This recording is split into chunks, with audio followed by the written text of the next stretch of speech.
Vous écoutez Europe 1 Soir Week-end, 19h55. Pour finir cette heure, j'aimerais qu'on parle d'autre chose. Les syndicats de pharmacie, l'Union des syndicats de pharmaciens d'officine, qui a incité justement les propriétaires de pharmacie de fermer le rideau aujourd'hui. Pourquoi ? Mobilisation contre la baisse des remises consenties aux pharmacies, car les fabricants de médicaments génériques, par les fabricants de médicaments génériques, c'est jusqu'à 40% actuellement de remises, donc ça fait pas mal d'argent pour ces pharmacies. Ça va passer à 30% du prix de vente des médicaments l'année prochaine et même 20% max de remise en 2027. Objectif pour l'État, réussir à avoir plus de sous, gagner de l'argent. Mais pour certaines pharmacies, ça fait 70, 80, 90 000 euros de perte annuelle de chiffre d'affaires. Et certains vous le disent clairement, ça fait donc un salaire en moins avec la masse salariale. Donc ils craignent de devoir supprimer des postes. Une mesure décrétée par le gouvernement, faut encore lui jeter la pierre justement au gouvernement, Gilles Boutin ?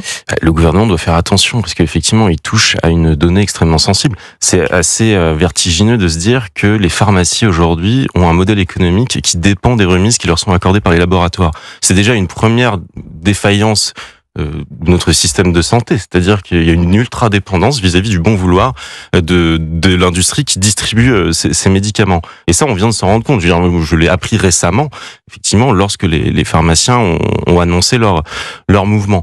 Donc ça interroge déjà. Il semblerait que le ministère de la Santé ait plutôt voulu défendre le cas des pharmaciens et que l'arbitrage ait été fait à Matignon. Et François Bayrou est sous pression, il s'est engagé à dégager plus de 40 milliards d'économies, et il cherche à les trouver partout, quitte...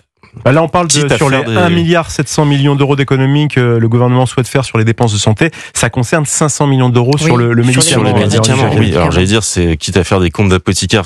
Sur les pharmacies, ça tombe bien, mais en gros, on demande aux pharmaciens de faire leur effort. Oui, voilà, mais la conséquence, elle est sociale et ça veut dire qu'il y a une absence de réflexion sur le temps long. Oui. Parce que ça interroge notre modèle. Est-ce que ça signifie que le gouvernement voudrait que nous passions à un modèle où on a un maillage assez fort, quoiqu'il y a beaucoup de pharmacies qui ferment, on a quand même beaucoup de petites pharmacies, ou est-ce qu'on veut un modèle de structuration avec des pharmacies qui se regroupent ? 4 000 officines fermées sur les 15 dernières années, c'est gigantesque. Mais c'est ça, c'est quel est le modèle que nous voulons ? 6 000 sont menacés par cette mesure. Une désertification, ou alors maintenir des petites enseignes un peu partout, qui seront jugées pas assez rentables, mais c'est une question sur le modèle. Moi, je crois qu'effectivement, ce que traduit cette colère des pharmaciens, c'est le manque de vision du gouvernement sur le très long terme. Parce qu'ils les mettent au pied du mur, en cassant un modèle économique qui est déjà en soi fragile. Gilles l'a dit, et l'a très bien dit. On coupe comme ça les vivres d'une façon unilatérale aux pharmacies. Moi, je comprends. Ils ont dit, on ne se met pas en grève, on se met en retrait pour essayer de comprendre comment, en fait, notre modèle peut encore tenir. Et c'est vrai que ça pose la question aussi de la qualité des soins, notamment en zone rurale, de la proximité, parce que si vous vous dites qu'il y a 6 000 pharmacies qui vont disparaître, c'est pas celles des grands centres-villes qui vont disparaître, c'est celles qui ont déjà du mal à survivre.